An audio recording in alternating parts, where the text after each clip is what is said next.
पृथ्वी और सौर जगतर जो लास्ट वीडियो रे मु कंप्लीट थियोरी क्लास आपण मानक पई आनी से मु कंप्लीट आपणकर सौर जगत विषय डिस्कशन करने सहित आपणकर अक्षांश द्राघिमा आपणकर सम दिवारात्र दिवस एमिति बहुत इम्पोर्टाट पॉइंट सब डिस्कशन करिछि जो माने मोर से थियोरी क्लास टी देखि नांती सेमानक पई कमेंट रे मु आपणकर से थियोरी क्लास टी पिन कर देबी एंड आज पर्यंत 2 मास हला हमर जो continue OTT and junior teacher रो क्लास चलीछि सबूर प्लेलिस्ट मु सेपरेट बनैछि तो आपण मानकर जो भी सब्जेक्ट रो प्लेलिस्ट आवश्यक जो माने आज मो चैनल रे नुवा अछंती तो जदी आपण माने प्रैक्टिस करबा पई चाहुचंती CDP Odia English math science EVS SST Odia grammar English grammar सबूर प्लेलिस्ट मु बनैछि जदि आपण माने प्रैक्टिस करबा को चाहुचंती तो मते कमेंट करिवे मु आपण मानकु लिंक देबी आपण माने इजीली सब को प्रैक्टिस करि पारिबे। तो फ्रेंड्स जो माने विज्ञानी मैम टेलीग्राम चैनल रे जॉइन करि नाहंती जदि विज्ञानी मैम टेलीग्राम चैनल रे जॉइन करूचंती सेठी मते आपण मानकु बहुत बहुत बहुत इम्पोर्टेंट थिबा आपणकर थियोरी एंड एमसीक्यू रो सब वीडियो इजीली आपणको हाथ पाखरे मिलि जिवो। एंड फ्रेंड्स जो माने चैनल नुआ अछंती से माने जदी सब्सक्राइब करी विज्ञानी मैम चैनल को जॉइन करी जाउचंती तो OTT and junior teacher qualify करबा से मानको बहुत इजी हे जिवो।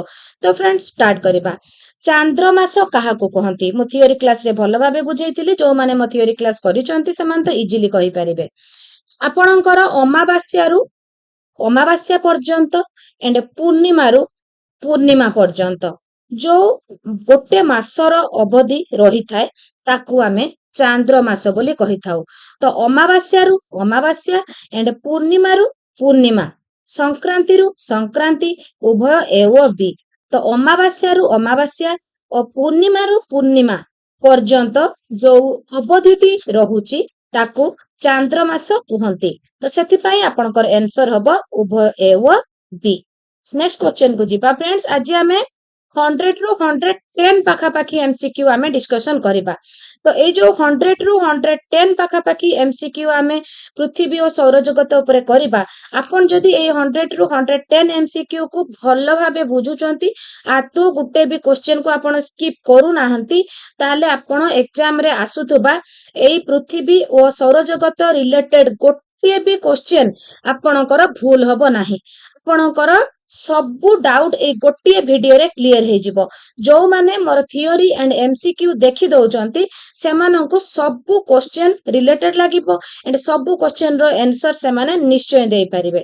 तो फ्रेंड्स स्टार्ट करिबा गोटे चंद्रमास केते दिन अटे 28.25 29.13 28.35 29.53 तो गोटे चंद्रमास होची हमर 29.53 बेले बेले एथिरे व्यतिक्रम घटी 10 रु 12 घंटा समय एपट सेपट हेई थाए बट गोटे चांद्रमास को आमे 29.5 दिन धरि थाउ। सूर्य आम ठारू केते न्यूट किलोमीटर दूर रे अछि 120 न्यूट किलोमीटर 140 न्यूट किलोमीटर 150 न्यूट किलोमीटर 160 न्यूट किलोमीटर तो सूर्य आम ठारू 150 न्यूट किलोमीटर दूर रे अछि।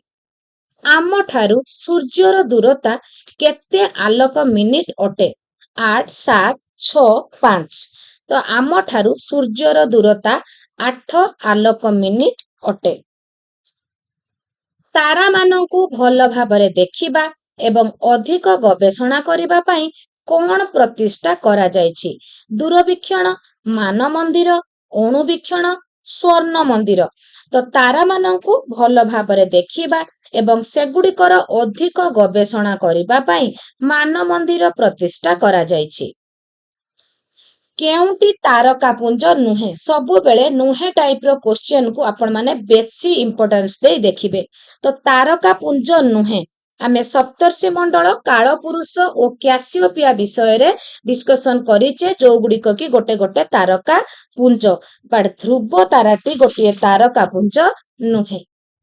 पृथ्वीर काल्पनिक अक्ष आकाश को जेउठी छेद करे सेठारे केउ तारका अछि सप्तर्षि मंडल काल पुरुष ध्रुव तारा कैसियोपिया। तो आपणकर पृथ्वीर काल्पनिक अक्ष आकाश को जेउठी छेद करे सेठारे ध्रुव तारका अछि। ଆକାଶରେ କେଉଁ ନକ୍ଷତ୍ର ମଣ୍ଡଳ ପ୍ରଶ୍ନବାଚକ ଚିହ୍ନ ପରି ଦେଖାଯାଏ? ସପ୍ତର୍ଷି ମଣ୍ଡଳ, କାଳପୁରୁଷ, ଧ୍ରୁବ ତାରା, କ୍ୟାସିଓପିଆ। ତ ପ୍ରଶ୍ନବାଚକ ଚିହ୍ନ ପରି ଉତ୍ତର ଆକାଶରେ ଦେଖାଯାଏ ସପ୍ତର୍ଷି ମଣ୍ଡଳ। ସପ୍ତର୍ଷି ମଣ୍ଡଳର ତାରକା ଗୁଡ଼ିକୁ ଯଦି ଜଏଣ୍ଟ କରି ଦିଆଯାଉଛି ତାହେଲେ ତାହା ଗୋଟେ ବଡ଼ ଭାଲୁର ଆକାର ନିଏ, ଯାହାକୁ ଗ୍ରେଟ୍ ବିୟର ବୋଲି ମଧ୍ୟ କୁହାଯାଏ। ପାଶ୍ଚାତ୍ୟ ଦେଶମାନଙ୍କରେ ସପ୍ତର୍ଷି ମଣ୍ଡଳ କେଉଁ ନାମରେ ପରିଚିତ? କାଳପୁରୁଷ, ଗ୍ରେଟ୍ ବିୟର, କ୍ୟାସିଓପିଆ, ଲିଓ ମେଜର। ତ ଫ୍ରେଣ୍ଡସ୍, ଆପଣଙ୍କର ପାଶ୍ଚାତ୍ୟ ଦେଶମାନଙ୍କରେ ସପ୍ତର୍ଷି ମଣ୍ଡଳ, ଏବେ କହିଲି ସପ୍ତର୍ଷି ମଣ୍ଡଳର ତାରା ଗୁଡ଼ିକୁ ଯଦି ଡଟ୍ ଗୁଡ଼ିକୁ ଜଏଣ୍ଟ କରି ଦିଆଯାଏ ତାହା ଗୋଟେ ବଡ଼ ଭାଲୁ ଭଳି ଦେଖାଯାଉଥିବାରୁ ପାଶ୍ଚାତ୍ୟ ଦେଶମାନଙ୍କରେ ସପ୍ତର୍ଷି ମଣ୍ଡଳକୁ ଗ୍ରେଟ୍ ବିୟର ବୋଲି କୁହନ୍ତି। କେଉଁ ତାରକା ପୁଞ୍ଜକୁ ଶିକାରୀ ତାରା କୁହାଯାଏ? କାଳପୁରୁଷ ମଣ୍ଡଳ, ଗ୍ରେଟ୍ ବିୟର, କ୍ୟାସିଓପିଆ, ଲିଓ ମେଜର। ତ ଫ୍ରେଣ୍ଡସ୍, କାଳପୁରୁଷ ମଣ୍ଡଳରେ ଥିବା 7ରୁ 8ଟି ତାରା ମଧ୍ୟରୁ 3ଟି ତାରା ତାର ମଝିରେ ସରଳ ରେଖାରେ ସିଧା ଭାବରେ ଥାନ୍ତି। ସେଇ 3ଟିକୁ ଯୋଡ଼ି ଦେଲେ ଆପଣଙ୍କର ଶିକାରୀ ତାରା ଭଳି ଦେଖାଯାଉଥିବାରୁ, ଶିକାରୀ ଭଳି ହଣ୍ଟର ଭଳି ଦେଖାଯାଉଥିବାରୁ ତାକୁ ଶିକାରୀ ତାରା ବୋଲି କୁହାଯାଏ। କାଳପୁରୁଷ ମଣ୍ଡଳକୁ ଶିକାରୀ ତାରା ବୋଲି କୁହାଯାଏ। ଦେଖିଲେ ଫ୍ରେଣ୍ଡସ୍, ଯୋଉମାନେ ମୋ ଥିଓରି କ୍ଲାସ କରିଥିବେ ସେମାନେ ମୋ ପୂର୍ବରୁ ନିଶ୍ଚୟ ଆନ୍ସର ଦେଇପାରୁଥିବେ। ଯୋଉମାନେ ମୋ ପୂର୍ବରୁ ଆନ୍ସର ଦେଇପାରୁଥିବେ ସେମାନଙ୍କର ନିଶ୍ଚୟ କନଫିଡେନ୍ସ ଲେଭେଲ ହାଇ ହଉଥିବ ଏଣ୍ଡ ଏକ୍ଜାମ ପାଇଁ ନିଜକୁ ସେମାନେ ଇଜିଲି ପ୍ରିପେୟାର କରିପାରୁଥିବେ। ତ ନିମ୍ନୋକ୍ତ କାହାର ପରିକ୍ରମଣ ଓ ଆବର୍ତ୍ତନ କାଳ ସମାନ? ଆବର୍ତ୍ତନ କଣ, ପରିକ୍ରମଣ କଣ? ଗ୍ରହ ଯେତେବେଳେ ନିଜର ଅକ୍ଷ ଚାରିପଟେ ଘୁରେ ତାକୁ ଆବର୍ତ୍ତନ କୁହନ୍ତି ଏଣ୍ଡ ସୂର୍ଯ୍ୟଙ୍କ ଚାରିପଟେ ଘୁରିବାକୁ ପରିକ୍ରମଣ କହନ୍ତି। ତ ଆମର ଗ୍ରହ ପୃଥିବୀ ନିଜର ଅକ୍ଷ ଚାରିପଟେ ଘୁରିବାକୁ 24 ଘଣ୍ଟା ସମୟ ନେଇଥାଏ ବା ଗୋଟିଏ ଦିନ, ଯାହା ଫଳରେ ଦିନ ରାତି ସଂଗଠିତ ହୋଇଥାଏ, ତାକୁ ଆବର୍ତ୍ତନ କୁହାଯାଏ। ଏଣ୍ଡ ପୃଥିବୀ ଯେତେବେଳେ ସୂର୍ଯ୍ୟଙ୍କ କକ୍ଷପଥରେ ସୂର୍ଯ୍ୟଙ୍କ ଚାରିପଟେ ଘୁରି ଆସିଥାଏ ତାକୁ 365 ଦିନ 6 ଘଣ୍ଟା ସମୟ ଲାଗିଥାଏ, ତାକୁ ପରିକ୍ରମଣ ବୋଲି କୁହାଯାଏ। ପରିକ୍ରମଣ ଫଳରେ ଋତୁ ପରିବର୍ତ୍ତନ ହେଇଥାଏ। ତ କାହାର ପରିକ୍ରମଣ ଓ ଆବର୍ତ୍ତନ କାଳ ସମାନ? ଆପଣଙ୍କର ଚନ୍ଦ୍ରର ପରିକ୍ରମଣ ଓ ଆବର୍ତ୍ତନ କାଳ ସମାନ। କେତେ ମସିହାରେ ଆପୋଲୋ 11 ମହାକାଶ ଯାନ ଚନ୍ଦ୍ରକୁ ଯାତ୍ରା କରିଥିଲା? 1869, 1969, 1970, 1958। ତ ଆପଣଙ୍କର 1969 ମସିହାରେ ଆପୋଲୋ 11 ମହାକାଶ ଯାନ ଚନ୍ଦ୍ରକୁ ଯାତ୍ରା କରିଥିଲା। ଭାରତୀୟ ସମୟ ଅନୁସାରେ କେବେ ନିଲ୍ ଆର୍ମଷ୍ଟ୍ରଙ୍ଗ ଚନ୍ଦ୍ର ପୃଷ୍ଠରେ ପ୍ରଥମେ ଅବତରଣ କରିଥିଲେ? ତ ଏଇ କ୍ୱେଶ୍ଚନରୁ ହିଁ ଆପଣ ଗୋଟେ କ୍ୱେଶ୍ଚନ ପାଇଲେ। ଚନ୍ଦ୍ର ପୃଷ୍ଠରେ ପ୍ରଥମେ କିଏ ଅବତରଣ କରିଥିଲେ? ନିଲ୍ ଆର୍ମଷ୍ଟ୍ରଙ୍ଗ କରିଥିଲେ। ତ କେବେ ଅବତରଣ କରିଥିଲେ? ଆପଣଙ୍କର ଜୁଲାଇ 21, 1969। 21/7 ଆର୍ମଷ୍ଟ୍ରଙ୍ଗ ତାଙ୍କର 2 ଜଣ ସହଯୋଗୀଙ୍କ ସହିତ ପ୍ରଥମେ ଅବତରଣ କରିଥିଲେ। କିଏ ପ୍ରଥମେ ଚନ୍ଦ୍ର ପୃଷ୍ଠରେ ଅବତରଣ କରିଥିଲେ? ଏବେ କହିଲି କି ନାହିଁ ଯେ ପ୍ରଥମେ ଅବତରଣ କିଏ କରିଥିଲେ? Yuri Gagarin, Neil Armstrong, Michael Collins, Edwin Aldrin. ତ ନିଲ୍ ଆର୍ମଷ୍ଟ୍ରଙ୍ଗ ପ୍ରଥମେ ଚନ୍ଦ୍ର ପୃଷ୍ଠରେ ଅବତରଣ କରିଥିଲେ। ସୂର୍ଯ୍ୟ ଠାରୁ ପୃଥିବୀର ଦୂରତା କେତେ କିଲୋମିଟର? ସୂର୍ଯ୍ୟ ଠାରୁ ପୃଥିବୀର ଦୂରତା ଆପଣଙ୍କର 150 ନିୟୁତ kilometre. 1.5 into 10 to the power 8। ଏଇଟା ମଧ୍ୟ କେତେବେଳେ ଆପଣଙ୍କର 150 ନିୟୁତ ନ ଲେଖିକି ବେଳେ ବେଳେ କ୍ୱେଶ୍ଚନ ଆସିଯିବ ଆପଣଙ୍କୁ କନଫ୍ୟୁଜ କରିବା ପାଇଁ 1.5 into 10 to the power 8। ତ ଏଟାକୁ ମଧ୍ୟ ଆପଣ ମନେ ରଖିବେ 150 ନିୟୁତ। ସୌର ଜଗତ ବାହାରେ ଆମର ନିକଟତମ ନକ୍ଷତ୍ରଟି କିଏ? ସୂର୍ଯ୍ୟ, ଆଲଫା ସେଣ୍ଟାଉରି, ପ୍ରକ୍ସିମା ସେଣ୍ଟାଉରି, ଧ୍ରୁବ ତାରା। ତ ଫ୍ରେଣ୍ଡସ୍, ସୌର ଜଗତ ବାହାରେ ଆମର ନିକଟତମ ନକ୍ଷତ୍ରଟି ହେଉଛି ଆଲଫା ସେଣ୍ଟାଉରି। ଆଲଫା ସେଣ୍ଟାଉରି ପୃଥିବୀ ଠାରୁ 4 into 10 to the power 13 ଦୂରତାରେ ରହିଛି। ପୃଥିବୀ ଠାରୁ କେତେ କିଲୋମିଟର ଦୂରତାରେ ଆଲଫା ସେଣ୍ଟାଉରି ଅବସ୍ଥିତ?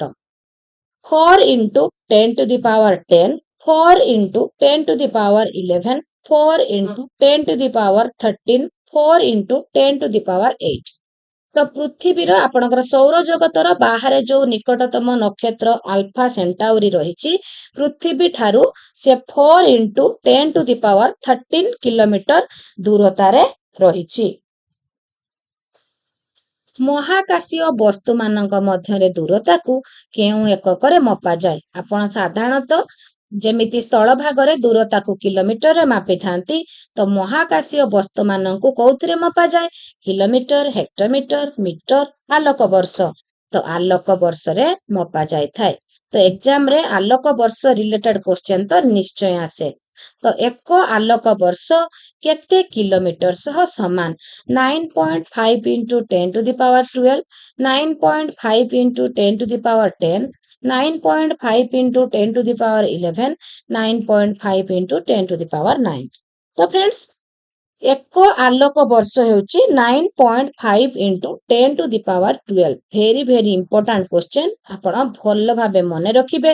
ମୁଁ ତ ସବୁବେଳେ କହିଛି ପାଖରେ କପି ଆଣ୍ଡ ପେନ୍ ରଖିବେ, ଯୋଉଟା ଇମ୍ପୋର୍ଟାଣ୍ଟ ସାଙ୍ଗେ ସାଙ୍ଗେ ଲେଖିନେବେ। ସବୁ ତ ଆପଣଙ୍କର ସିଲେକ୍ଟିଭ ଆଣ୍ଡ ଇମ୍ପୋର୍ଟାଣ୍ଟ ରହିଛି। ମୁଁ କହିଛି ଏଇ କ୍ଲାସଟି କରିବା ପରେ ପୃଥିବୀ ସୌରଜଗତ ରିଲେଟେଡ୍ କୌଣସି ଡାଉଟ୍ ଆପଣଙ୍କ ମନରେ ରହିବ ନାହିଁ। ଏକ୍ଜାମରେ ଯୋଉ କ୍ୱେଶ୍ଚେନ୍ ଆସିଲେ ବି ଏଇ ରିଲେଟେଡ୍ ଆପଣ ନିଶ୍ଚୟ କରିପାରିବେ। ତ ପୃଥିବୀ ଠାରୁ କେତେ ଆଲୋକ ବର୍ଷ ଦୂରତାରେ ଆଲଫା ସେଣ୍ଟାଉରି ଅବସ୍ଥିତ? ତ ଆଲଫା ସେଣ୍ଟାଉରି 4.29 ଆଲୋକ ବର୍ଷ ଦୂରତାରେ ଆଲଫା ସେଣ୍ଟାଉରି ଅବସ୍ଥିତ। ତାରକା ମାନଙ୍କୁ ଭଲ ଭାବରେ ଦେଖିବା ଏବଂ ଅଧିକ ଗବେଷଣା କରିବା ନିମନ୍ତେ ଆପଣଙ୍କର, ମୁଁ କହିଲି ଟିକେ ଆଗରୁ କଣ ସ୍ଥାପନ ହେଇଛି?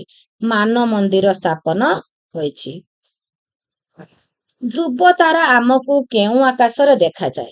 ଉତ୍ତର, ଦକ୍ଷିଣ, ପୂର୍ବ, ପଶ୍ଚିମ। ଧ୍ରୁବ ତାରା ଆମକୁ ଉତ୍ତର ଆକାଶରେ ଦେଖାଯାଏ। ସପ୍ତର୍ଷି ମଣ୍ଡଳ ବା ଉର୍ସା ମେଜର ପାଶ୍ଚାତ୍ୟ ଦେଶରେ କେଉଁ ନାମରେ ପରିଚିତ? ସପ୍ତର୍ଷି ମଣ୍ଡଳ ବା ଉର୍ସା ମେଜର ପାଶ୍ଚାତ୍ୟ ଦେଶରେ ତାକୁ ଗ୍ରେଟ୍ ବିୟର ବୋଲି କହନ୍ତି। ଗ୍ରେଟ୍ ବିୟର, ତାର ଅନ୍ୟ ନାମ ଅଛି ଗୋଟେ ବିଗ୍ ଡିପର। ଏଇଟା ମଧ୍ୟ ମୁଁ ଥିଓରି କ୍ଲାସରେ କହିଥିଲି। ଗ୍ରେଟ୍ ବିୟର ଓ ବିଗ୍ ଡିପର, ତେଣୁ ଉଭୟ ଏ ଓ ବି। ଆପଣଙ୍କର କୋଉଠି ଯଦି କେବଳ ଗ୍ରେଟ୍ ବିୟର ଦେଇଥିବ ସେଇଟା ମଧ୍ୟ ଠିକ ହବ, କୋଉଠି ଯଦି କେବଳ ବିଗ୍ ଡିପର ଦେଇଥିବ ସେଇଟା ମଧ୍ୟ ଠିକ ହବ। ଏଠି ଉଭୟ great bear and big dipper ଦେଇଥିବାରୁ ଦୁଇଟି ଯାକ ଆନ୍ସର ଠିକ ଅଛି। ଧ୍ରୁବ ତାରାକୁ କେନ୍ଦ୍ର କରି କେଉଁ ନକ୍ଷତ୍ର ମଣ୍ଡଳଟି ଘୁରେ? କ୍ୟାସିଓପିଆ, ସପ୍ତର୍ଷି ମଣ୍ଡଳ, ଲିଓ ମେଜର, କାଳପୁରୁଷ। ତ ଆପଣଙ୍କର ସପ୍ତର୍ଷି ମଣ୍ଡଳ। ଧ୍ରୁବ ତାରାକୁ କେନ୍ଦ୍ର କରି ସପ୍ତର୍ଷି ମଣ୍ଡଳଟି ଘୁରେ।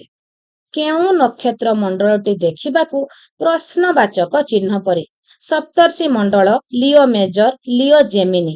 ତ ଆପଣଙ୍କର ସପ୍ତର୍ଷି ମଣ୍ଡଳଟି ପ୍ରଶ୍ନବାଚକ ଚିହ୍ନ ପରି ଦେଖାଯାଏ। କେଉଁଟି ଅଲଗା? କେଉଁଟି ଅଲଗା? କ୍ୟାସିଓପିଆ, କାଳପୁରୁଷ, ଲିଓ ମେଜର, ଆଲଫା ସେଣ୍ଟାଉରି। ତ ଆପଣଙ୍କର ଅଲଗା ହେଉଛି ଆଲଫା ସେଣ୍ଟାଉରି। ଶୀତ ଦିନେ ସନ୍ଧ୍ୟା ପରେ ଅଳ୍ପ ରାତିରେ କେଉଁ ତାରକାପୁଞ୍ଜ ସ୍ପଷ୍ଟ ଭାବେ ଦେଖାଯାଏ? କ୍ୟାସିଓପିଆ, ଲିଓ ମେଜର, କାଳପୁରୁଷ ମଣ୍ଡଳ, ରୋହିଣୀ। ତ ଆପଣଙ୍କର କାଳପୁରୁଷ ମଣ୍ଡଳଟି ଶୀତ ଦିନେ ସନ୍ଧ୍ୟା ପରେ ଅଳ୍ପ ରାତିରେ ସ୍ପଷ୍ଟ ଭାବରେ ଦେଖାଯାଏ। ହଣ୍ଟରର କେତୋଟି ତାରାକୁ ଖାଲି ଆଖିରେ ଦେଖି ହୁଏ? ହଣ୍ଟରର ଆପଣଙ୍କର 7ରୁ 8ଟି ତାରାକୁ ଆପଣ ଖାଲି ଆଖିରେ ଦେଖି ପାରନ୍ତି, ବଟ୍ ଦୂରବୀକ୍ଷଣ ଯନ୍ତ୍ରରେ ଦେଖିଲେ ସେଠି ଆହୁରି ଅଧିକ ତାରା ଦେଖାଯାଏ। ଉତ୍ତର ଆକାଶରେ ଦେଖାଯାଉଥିବା କେଉଁ ତାରକାପୁଞ୍ଜ ଇଂରାଜୀ ଅକ୍ଷର W କିମ୍ବା M ପରି ଦେଖାଯାଏ? ଉତ୍ତର ଆକାଶରେ ଦେଖାଯାଉଥିବା କେଉଁ ତାରକାପୁଞ୍ଜଟି ଆପଣଙ୍କର W ବା M ପରି ଦେଖାଯାଏ? କ୍ୟାସିଓପିଆ। ସୌର ଜଗତର ଗ୍ରହ ସଂଖ୍ୟା କେତେ? 8, 9, 7, 10। ସୌର ଜଗତରେ 9ଟି ଗ୍ରହ ଥିଲେ, ବଟ୍ 2006 ଅଗଷ୍ଟ 24 ପରଠାରୁ ଆପଣଙ୍କର ପ୍ଲୁଟୋକୁ ବାମନ ଗ୍ରହ କହି ସୌର ଜଗତରୁ ବାଦ ଦିଆଯାଇଛି। ତ ସେଥିପାଇଁ ସୌର ଜଗତର ଗ୍ରହ ସଂଖ୍ୟା ଏବେ 8। ବୁଧ, ଶୁକ୍ର, ପୃଥିବୀ, ମଙ୍ଗଳ, ବୃହସ୍ପତି, ଶନି, ୟୁରାନସ୍, ନେପଚୁନ। ତ ବୁଧ ହେଉଛି ଆପଣଙ୍କର ସୂର୍ଯ୍ୟର ନିକଟତମ ଗ୍ରହ ଏଣ୍ଡ ନେପଚ୍ୟୁନ ହଉଛି ସବୁଠାରୁ ଦୂରତମ ଗ୍ରହ। କେବେ ପ୍ଲୁଟୋକୁ ଗ୍ରହ ତାଲିକାରୁ ବାଦ ଦିଆଗଲା? ମୁଁ ଏବେ କହିଲି କି ନାହିଁ, ମୁଁ ସବୁବେଳେ ସେଥିପାଇଁ କୁହେ ଆପଣ କେବଳ MCQ ଦେଖିକି ସ୍କିପ୍ କରିଗଲେ ହବନି। ପ୍ରତିଟି କଥା ପ୍ରତିଟି ଲାଇନକୁ ଆପଣଙ୍କୁ ଶୁଣିବାକୁ ପଡିବ, କାହିଁକିନା କୋଉ ଲାଇନ କୋଉଠି କେତେବେଳେ ଆପଣଙ୍କର କ୍ୱେଶ୍ଚେନ୍ ଆସିବ ସେ କଥା କହିହବ ନାହିଁ। ତ ପ୍ଲୁଟୋ ଆପଣଙ୍କର 24/8/2006 ତାକୁ ବାମନ ଗ୍ରହ କହି ଗ୍ରହ ତାଲିକାରୁ ବାଦ ଦିଆ ହେଇଥିଲା। 24/8/2006 ତାରିଖ ଦିନ। ସୂର୍ଯ୍ୟର ବ୍ୟାସ ପ୍ରାୟ କେତେ kilometre?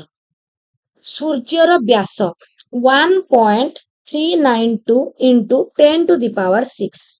1.392 into 10 to the power 6. ସୂର୍ଯ୍ୟର ବ୍ୟାସ ପୃଥିବୀର ବ୍ୟାସର ପ୍ରାୟ କେତେ ଗୁଣ? ସୂର୍ଯ୍ୟର ବ୍ୟାସଟି ପୃଥିବୀର ବ୍ୟାସର 108 ଗୁଣ, 110 ଗୁଣ, 109 ଗୁଣ, 117 ଗୁଣ, 109 ଗୁଣ।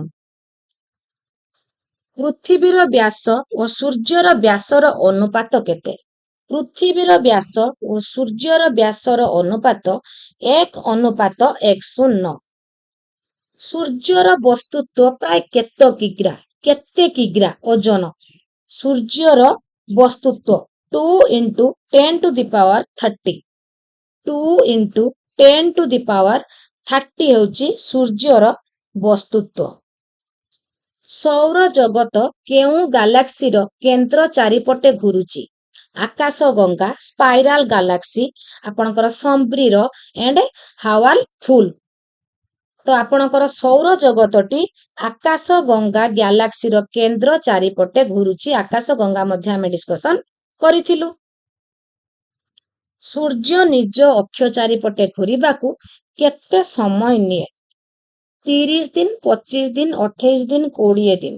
ସୂର୍ଯ୍ୟ ନିଜ ଅକ୍ଷ ଚାରିପଟେ ଘୁରିବାକୁ 25 ଦିନ ଟାଇମ ନେଇଥାଏ। ଆପଣଙ୍କର ଆନ୍ସର ହେଇଯିବ ଏଠି B। ସୂର୍ଯ୍ୟ ଠାରେ ଥିବା ପ୍ରମୁଖ ମୌଳିକ ଦ୍ୱୟ କିଏ? Hydrogen lithium, silicon aluminium, hydrogen helium, helium neon. ତ ସୂର୍ଯ୍ୟ ଠାରେ ଥିବା ପ୍ରମୁଖ ମୌଳିକ ଦ୍ୱୟ ହାଇଡ୍ରୋଜେନ ଏଣ୍ଡ ହିଲିୟମ। ହାଇଡ୍ରୋଜେନ ଓ ହିଲିୟମକୁ ଛାଡ଼ିଦେଲେ ଆହୁରି 60 ପ୍ରକାର ବିଭିନ୍ନ ମୌଳିକ ସେଠି ରହିଛି, ବଟ୍ ହାଇଡ୍ରୋଜେନ ଓ ହିଲିୟମ ସବୁଠୁ ଅଧିକ ମୁଖ୍ୟ ମୌଳିକ। ସୂର୍ଯ୍ୟର କେନ୍ଦ୍ର ସ୍ଥଳର ତାପମାତ୍ରା ପ୍ରାୟ କେତେ? 2 କୋଟି ଡିଗ୍ରୀ ସେଲସିୟସ, 2 କୋଟି ଡିଗ୍ରୀ ସେଲସିୟସରୁ କମ୍, 2 କୋଟି ଡିଗ୍ରୀ ସେଲସିୟସରୁ ଅଧିକ, 6000 ଡିଗ୍ରୀ ସେଲସିୟସ। ସୂର୍ଯ୍ୟର କେନ୍ଦ୍ର ସ୍ଥଳର ତାପମାତ୍ରା ପ୍ରାୟ 6000 ଡିଗ୍ରୀ ସେଲସିୟସ। ସୂର୍ଯ୍ୟର ପୃଷ୍ଠଦେଶର ତାପମାତ୍ରା ପ୍ରାୟ କେତେ? 6000 degree Celsius, 6000 degree Fahrenheit, 7000 degree Celsius, 6000 kelvin. ତ ସୂର୍ଯ୍ୟର ପୃଷ୍ଠଦେଶର ତାପମାତ୍ରା 6000 ଡିଗ୍ରୀ ସେଲସିୟସ। ସୂର୍ଯ୍ୟର ନିକଟତମ ଗ୍ରହଟି କିଏ? ପୃଥିବୀ, ମଙ୍ଗଳ, ଶୁକ୍ର, ବୁଧ। ଆମେ କଣ କହୁଛୁ, କୋଉଠୁ ଷ୍ଟାର୍ଟ କରୁଛୁ? ମୁଁ ସବୁବେଳେ କୁହେ କ୍ରମାନ୍ୱୟରେ ମନେ ରଖିଲେ ଆପଣ ବହୁତ ପ୍ରଶ୍ନର ଉତ୍ତର ନିଜେ ଦେଇପାରିବେ। ବୁଧ, ଶୁକ୍ର, ପୃଥିବୀ, ମଙ୍ଗଳ, ବୃହସ୍ପତି, ଶନି, ୟୁରେନସ୍, ନେପଚୁନ। ତ ଫ୍ରେଣ୍ଡସ୍, ପୃଥିବୀ, ମଙ୍ଗଳ, ଶୁକ୍ର, ବୁଧ ମଧ୍ୟରୁ ବୁଧ ହେଉଛି ସୂର୍ଯ୍ୟର ନିକଟତମ ଗ୍ରହ।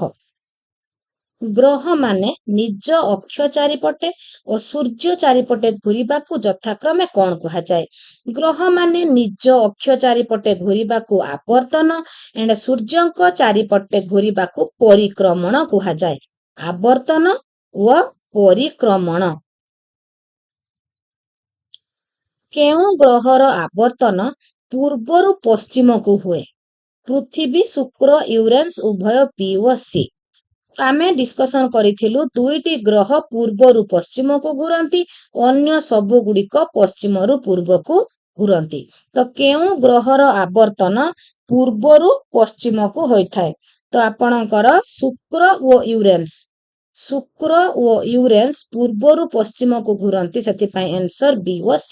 ଅନ୍ୟ ସମସ୍ତେ ପଶ୍ଚିମରୁ ପୂର୍ବକୁ ଘୁରିଥାନ୍ତି। କେଉଁ ଗ୍ରହରେ ସୂର୍ଯ୍ୟ ପଶ୍ଚିମ ଦିଗରେ ଉଦୟ ହୁଅନ୍ତି? ବୃହସ୍ପତି, ଶୁକ୍ର, ୟୁରେନସ୍ ଉଭୟ B ଓ C। ଦେଖନ୍ତୁ फ्रेंड्स ଆପଣଙ୍କର ଶୁକ୍ର ଓ ୟୁରେନ୍ସ ରେ ସୂର୍ଯ୍ୟ ପଶ୍ଚିମ ଦିଗରେ ଉଦୟ ହୁଅନ୍ତି। ଶୁକ୍ର ଓ ୟୁରେନ୍ସ ଦୁଇଟିରେ ସୂର୍ଯ୍ୟ ପଶ୍ଚିମ ଦିଗରେ ଉଦୟ ହୁଅନ୍ତି। ସେଥିପାଇଁ ଆନ୍ସର ହେଇଯିବ ଉଭୟ ବି ଓ ସି। ଶୁକ୍ର ଓ ୟୁରେନ୍ସ ଗ୍ରହରେ ସୂର୍ଯ୍ୟାସ୍ତ କେଉଁ ଦିଗରେ ହୁଏ? ପୂର୍ବ ପଶ୍ଚିମ ଉତ୍ତର ଦକ୍ଷିଣ। ଶୁକ୍ର ଓ ୟୁରେନ୍ସ ଗ୍ରହରେ ସୂର୍ଯ୍ୟାସ୍ତ ଯେହେତୁ ସୂର୍ଯ୍ୟାଦୟ ତାଙ୍କର ପଶ୍ଚିମ ଦିଗରେ ହଉଛି ତ ସୂର୍ଯ୍ୟାସ୍ତଟି ପୂର୍ବ ଦିଗରେ ହୁଏ। ଶୁକ୍ର ଓ ୟୁରେନ୍ସ ରେ ସୂର୍ଯ୍ୟୋଦୟ ହୁଏ ପଶ୍ଚିମ ଦିଗରେ, ସୂର୍ଯ୍ୟାସ୍ତ ହୁଏ ପୂର୍ବ ଦିଗରେ।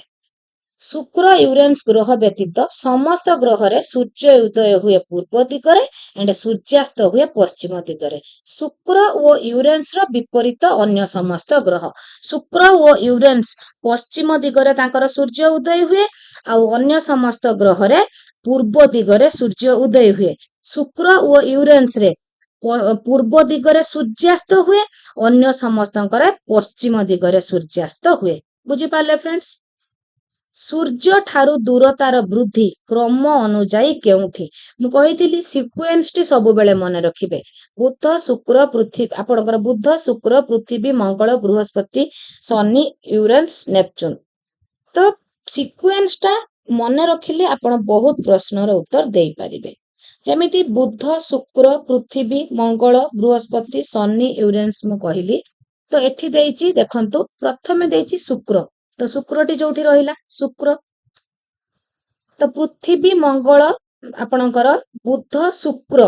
ଶୁକ୍ର ପରେ ଏଠି ପୃଥିବୀ ନାହିଁ, ମଙ୍ଗଳ ନାହିଁ। ତ ତାପରେ ଶୁକ୍ର ପରେ ଆସୁଛି ପୃଥିବୀ ମଙ୍ଗଳ ନାହିଁ ବୃହସ୍ପତି। ବୃହସ୍ପତି ପରେ ଆପଣଙ୍କର ଆସିଲା ୟୁରେନ୍ସ।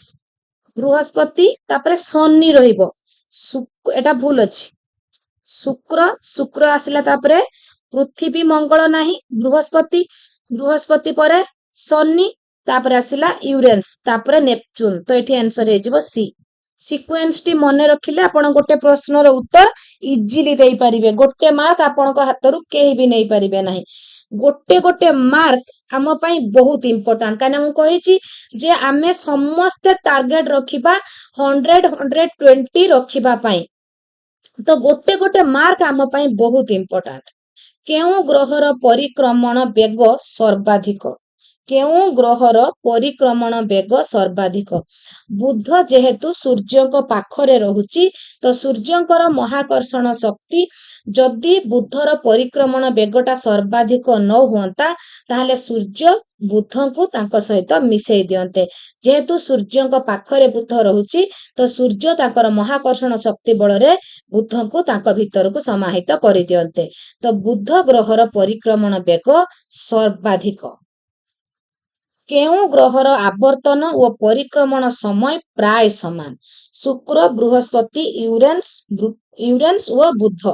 ଆପଣଙ୍କର ବୁଧ ଗ୍ରହର ଆବର୍ତ୍ତନ ଓ ପରିକ୍ରମଣ ପ୍ରାୟ ସମାନ। ବୁଧ ଗ୍ରହର ପରିକ୍ରମଣ ସମୟ 58 ଦିନ। 58 ଦିନ। ଏ ଆନ୍ସର ହେଇଯିବ ଏ। ବୁଧ ଗ୍ରହର ପରିକ୍ରମଣ ସମୟ 58 ଦିନ ଏଣ୍ଡ ଆବର୍ତ୍ତନ ସମୟ 59 ଦିନ। ଆନ୍ସର ହେଇଯିବ ବି। ଦୁଇଟି ପାଖାପାଖି ଗୋଟିଏ ଦିନ ଏପଟ ସେପଟ। ପୃଥିବୀର ନିକଟତମ ଗ୍ରହ କିଏ? ପୃଥିବୀର ମଙ୍ଗଳ ବୁଧ ଶୁକ୍ର ଶନି। ମୁଁ କଣ କହୁଛି? ବୁଧ ଶୁକ୍ର ପୃଥିବୀ ମଙ୍ଗଳ କହୁଛି କି ନାହିଁ? ତ ବୁଧ ଶୁକ୍ର ପୃଥିବୀ ମଙ୍ଗଳ ଯେତେବେଳେ ମୁଁ କହୁଛି ତ ପୃଥିବୀର ନିକଟତମ ଗ୍ରହ କିଏ ହବ? ବୁଧ ପରେ ଶୁକ୍ର, ଶୁକ୍ର ପରେ ପୃଥିବୀ। ତ ଶୁକ୍ର ହେଉଛି ପୃଥିବୀର ନିକଟତମ ଗ୍ରହ। ଶୁକ୍ର ପରେ ପୃଥିବୀ। ଶୁକ୍ର ଗ୍ରହର ବାୟୁମଣ୍ଡଳର ରଙ୍ଗ କିପରି? ବହଳିଆ ଓ ଈଷତ୍ ହଳଦିଆ, ସବୁଜ, ଲାଲ, ନୀଳ। ତ ଫ୍ରେଣ୍ଡସ୍ ଆପଣଙ୍କର ବହଳିଆ ଓ ଈଷତ୍ ହଳଦିଆ ଶୁକ୍ର ଗ୍ରହର ବାୟୁମଣ୍ଡଳର ରଙ୍ଗ। ଶୁକ୍ରର ବାୟୁମଣ୍ଡଳରେ କାର୍ବନ ଡାଇଅକ୍ସାଇଡ ଗ୍ୟାସର ପ୍ରତିଶତ ମାତ୍ରା କେତେ? କେତେ କାର୍ବନ ଡାଇଅକ୍ସାଇଡ ଅଛି ଶୁକ୍ର ବାୟୁମଣ୍ଡଳରେ? ଶୁକ୍ର ବାୟୁମଣ୍ଡଳରେ 96% କାର୍ବନ ଡାଇଅକ୍ସାଇଡ ଅଛି। ଶୁକ୍ର ଗ୍ରହର ଦିନ ବେଳା ତାପମାତ୍ରା ପ୍ରାୟ କେତେ ଡିଗ୍ରୀ ସେଲସିୟସ୍? ଶୁକ୍ର ଗ୍ରହରେ 280, 340, 480, 640। 480। शुक्र ग्रह पड़ुथिबा सूर्यालोकर प्राय केते प्रतिशत एहार वायुमंडल को प्रतिफलित हुए? 85%। केउं ग्रहटी संध्या तारा बा पाहांतिया तारा नाम परिचित? काहाकू आमे संध्या ओ भोर देखि थाउ, जहाकू आमे पाहांतिया तारा कहू, ताहा हेउची शुक्र ग्रह। जहाकू आमे संध्या तारा कहिकी चाहू, ताहा हेउची शुक्र ग्रह। सूर्यास्त परे किंबा सूर्योदय पूर्वरु केते समय पर्यंत शुक्र ग्रह आमको देखा जाए? 10 रु 15 मिनिट, 2-3 घंटा, 3-4 घंटा, 30 मिनिट रु 45 मिनिट। सूर्यास्त परे किंबा सूर्योदय पूर्वरु 2-3 घंटा आमको शुक्र ग्रह देखा जाए। पृथ्वीर जैवमंडलर वृद्धि और विकास रे किए सहायक होइछि? पृथ्वीर जैवमंडलर वृद्धि और विकास रे अनुकूल वायु, जल और भूभाग, उपयुक्त सूर्यालोक ए समस्त। तो फ्रेंड्स ए समस्त जैवमंडलर वृद्धि और विकास रे सहायक। पृथ्वीर कक्षपथ बाहर प्रथम सौर ग्रहटी किए? बुध, शुक्र, मंगल, बृहस्पति। तो आपणकर मंगल। काहाकू लोहित ग्रह कहा जाए? लाल रंगरे किए देखा जाए? कहिथिली मो थियोरी क्लास रे। बुध, मंगल, शनि, यूरेनस। मंगल लाल देखा जाउथिबारु लोहित ग्रह। केउं ग्रहर पृथ्वी सह अधिक सामंजस्य अछि? मंगल, शनि, शुक्र, बुध। मंगल ग्रहर पृथ्वी सहित बहुत सामंजस्य रहिछि। मंगलर अक्ष ताहार कक्ष तल सह प्राय केते डिग्री ढଳି रहिछि? मंगलर अक्ष ताहार कक्ष तल सह प्राय केते डिग्री ढଳି रहिछि?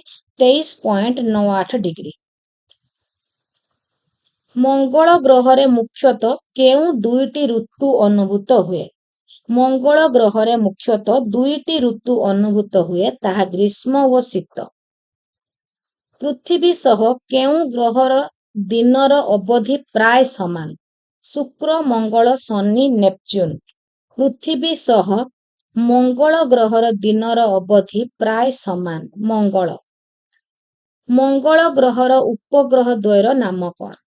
उपग्रह जेमिति पृथ्वीर उपग्रह किए? चंद्र। सेमिति मंगल ग्रहर उपग्रह होची डिम्स और फॉब्स। मंगल ग्रहर उपग्रह द्वय केते मसीहारे आविष्कृत होइथिला?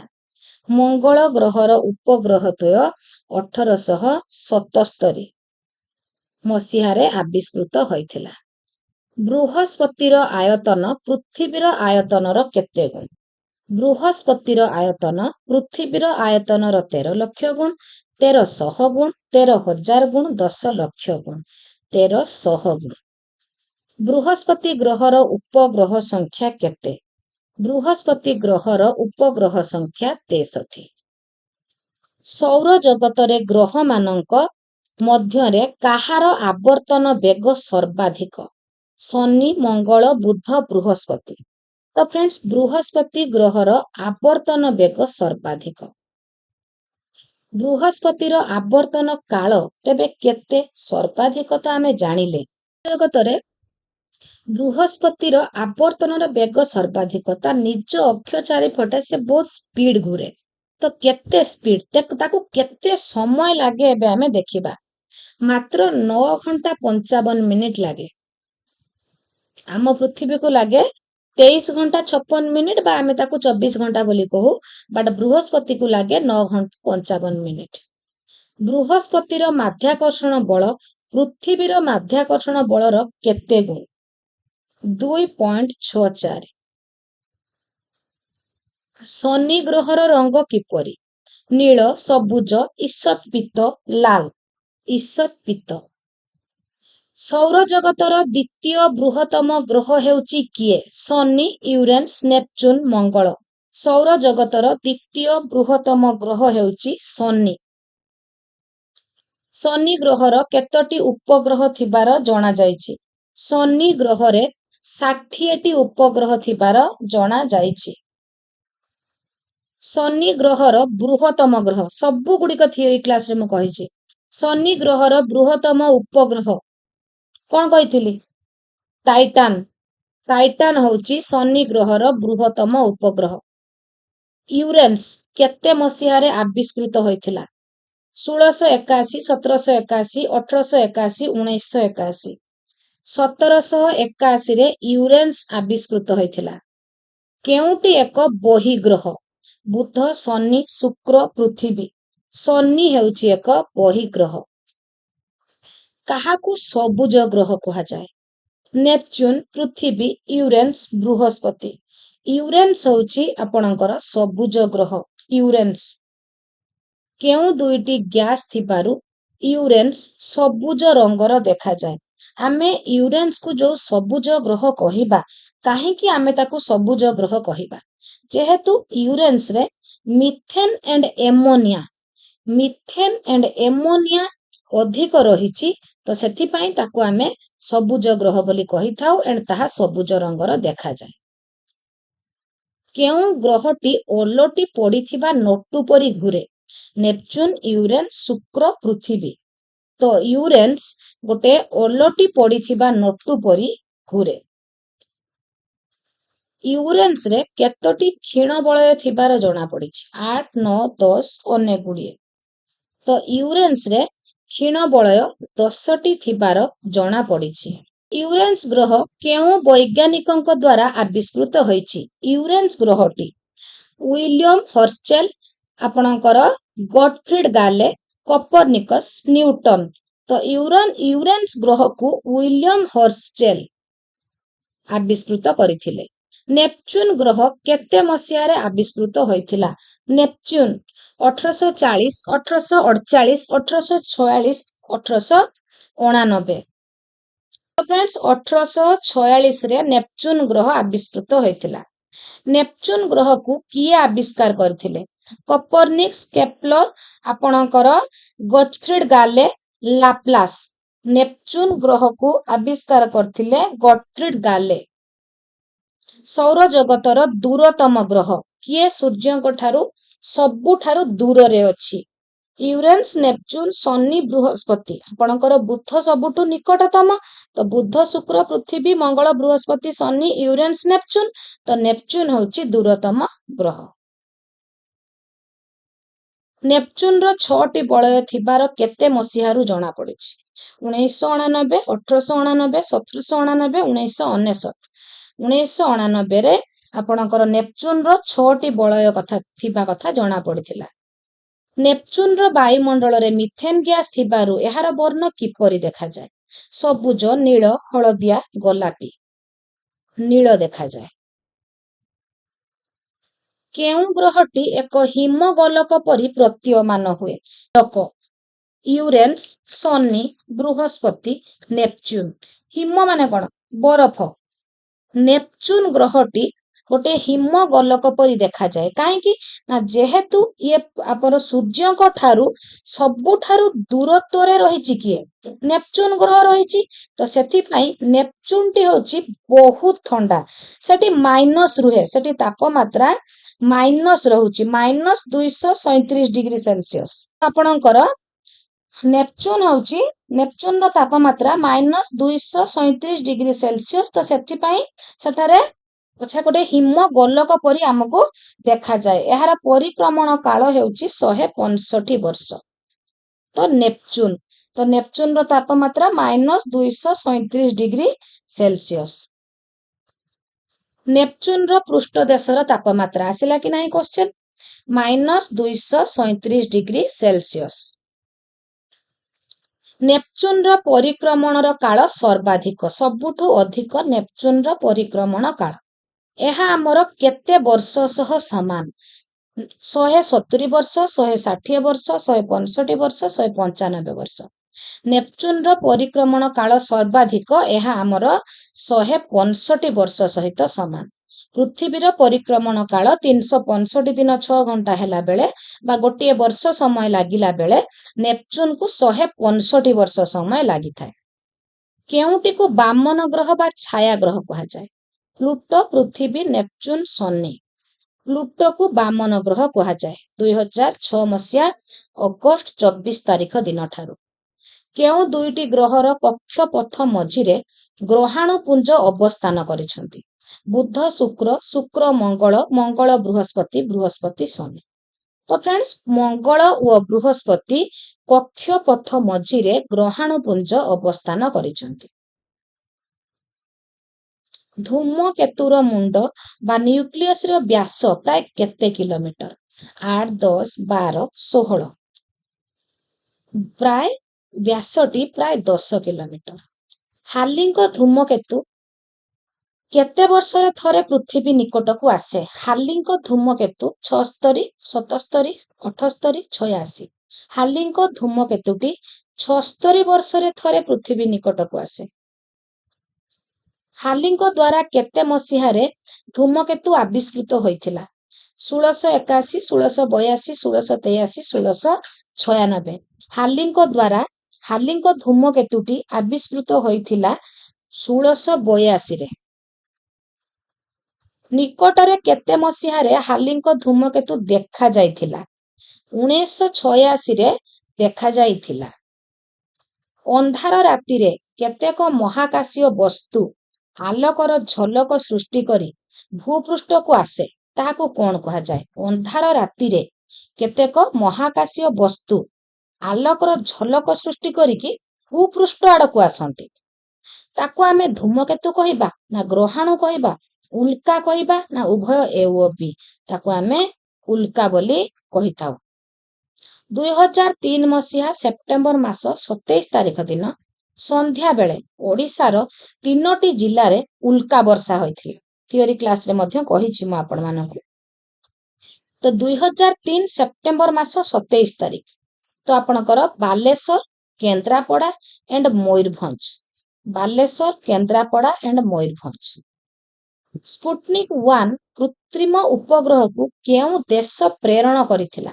ଭାରତ, ଆମେରିକା, ରୁଷିଆ, ଚୀନ। ସ୍ପୁଟନିକ୍ 1 ପ୍ରଥମେ ରୁଷିଆ ପ୍ରେରଣ କରିଥିଲା 1957ରେ। ମୁଁ ଆପଣଙ୍କୁ କହିଥିଲି ତାକୁ ଓଲଟି ଦେବେ। 1975ରେ ପ୍ରଥମେ ଆମ ଭାରତ ପ୍ରେରଣ କରିଥିଲା ଆର୍ଯ୍ୟଭଟ୍ଟ। ତ ସ୍ପୁଟନିକ୍ 1 କୃତ୍ରିମ ଉପଗ୍ରହ ରୁଷିଆ ପ୍ରେରଣ କରିଥିଲା 1957ରେ। ପ୍ରଥମ କୃତ୍ରିମ ଉପଗ୍ରହର ନାମ କଣ ଦେବେ?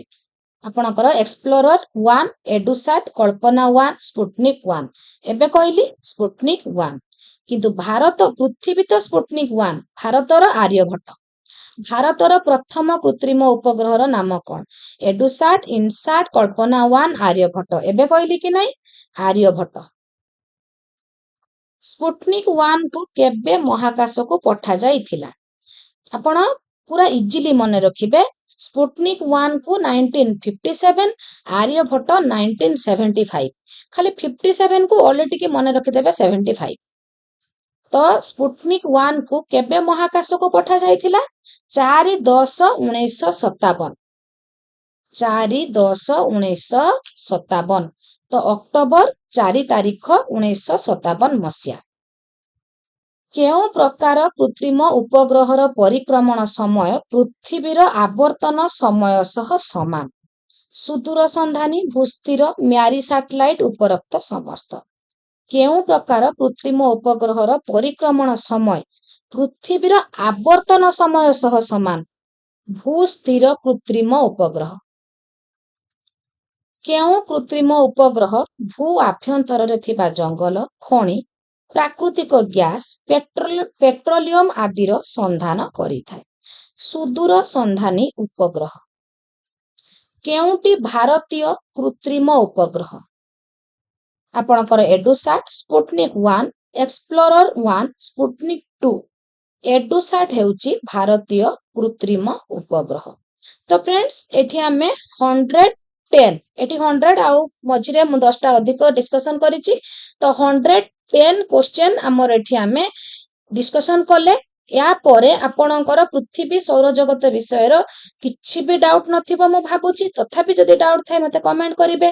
ଭଲ ଲାଗିଲେ ମଧ୍ୟ କମେଣ୍ଟ କରିବେ। ଚ୍ୟାନେଲରେ ନୂଆ ଥିଲେ ଯଦି ସବସ୍କ୍ରାଇବ କରିକି ଜଏନ୍ କରିବେ, ତାହେଲେ ଆପଣମାନେ easily OTET and junior teacher ନିଶ୍ଚୟ କ୍ୱାଲିଫାଇ କରିବେ।